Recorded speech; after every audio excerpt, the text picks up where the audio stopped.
Тіс жегісі дегеніміз ол микробтар мен бактериялардың әсерінен тістің эмалі мен дентинінің тесілуі, сонымен қатар минералдық заттардың жетіспеу салдарынан тісте қуыс пайда болады.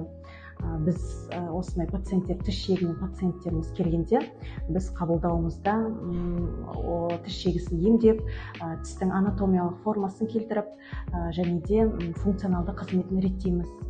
Жалпы тіс жегісі ол өте кең таралған аурулардың бір түрі болып табылады. Статистика сүйенетін болсақ, 98% пациенттерде тіс жегісі анықталған. Тіс жегісінің үш деңгейі болады. Бірінші бастапқы деңгейі, ортаңғы және терең тіс жегісі. Негізі қабылдау кезінде біз рентген аппараттарына сүйеніп және де визуалды осмотр жасап, стоматологиялық құрал жабдықтарды пайдалана отырып, осы деңгейлерді анықтаймыз.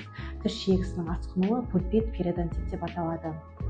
Тіс щеткасының мануалды және электрлі түрлері болады. Электрлі тіс щеткасының артықшылығы оны тіс тазалаған кезде тіс қақтары жақсы тазарылады және оның интенсивті қызметтері бар. Сондықтан электрлі тіс щеткасы жақсы болып есептелінеді. Егер де сіздер мануалды тіс щеткасын таңдайтын болсаңыздар, ол кезде сабы ұзын болған жақсы және де талшықтары тығыз әрі де көп болғаны жақсы. Егер де тіс щеткасының талшықтары азғантай және аралары алшақ болса, онда тамақ қалдықтары тіс қақтарын дұрыс тазаламауы мүмкін.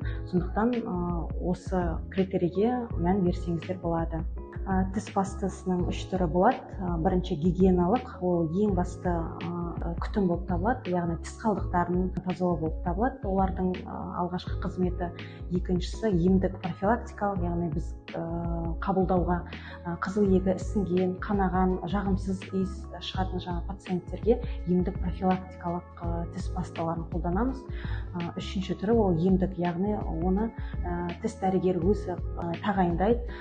Белгілі бір уақытқа дейін негізі емдік пасталардың құрамында кальций карбонат болады. Ол ауыз қуысында pH-тың қышқылын бәсеңдетеді және кең таралған антибактериалдық және антисептикалық қызмет атқарады. Тіс пасталарынан пародонтикс пен робекс жақсы кең таралған, себебі олар сертификатталған.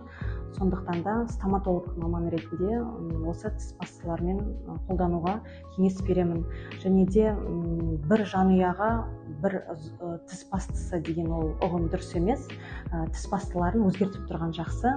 Және де көп пациенттеріміз келгенде айтады, біз тісті ағарту мақсатында көп ағартатын пасталарды қолданамыз деп. Негізінде аптасына 1-2 рет қолданса жарайды. Қалған күндерінде өзіңіз қолданып жүрген гигиеналық тіс пасталарын қолдансаңыз болады. Негізі тіс дәрігеріне 6 ай сайын келіп тұрған жақсы, себебі бізде тіс жегілері орта деңгейден терең деңгейге дейін өтуі мүмкін, немесе терең деңгейдегі тіс жегісі пульпит, периодонтит деген тіс жегінің асқынулары болады. Соларды біз қарау үшін және де профилактикалық ем жүргізу үшін 6 ай сайын стоматолог маманына келіп тұрған дұрыс. Брекет дегеніміз ол алынбайтын конструкция болып табылады. Тіс қатарындағы тістерді түзеу үшін және де прикусты дұрыстау үшін осы алынбайтын конструкциямыз брекет тағады пациенттер. Брекет қазіргі уақытта өте кең таралған конструкция болып табылады. Брекет элайнерге қарағанда екеуінің айырмашылығы бар. Элайнер ол түссіз капа болып табылады. Оны тамақ жегенде, тіс тазалағанда оларды алып тастаймыз. Сондықтан да олардың ең басты кемшілігі осы болып табылады. Және де элайнерларды көбіне жауапкершілігі үлкен пациенттерге тағайындаймыз. Себебі ол ұмытып кетпеу керек. 22 сағаттай элайнерді негізі осы капаны тағу керекпіз.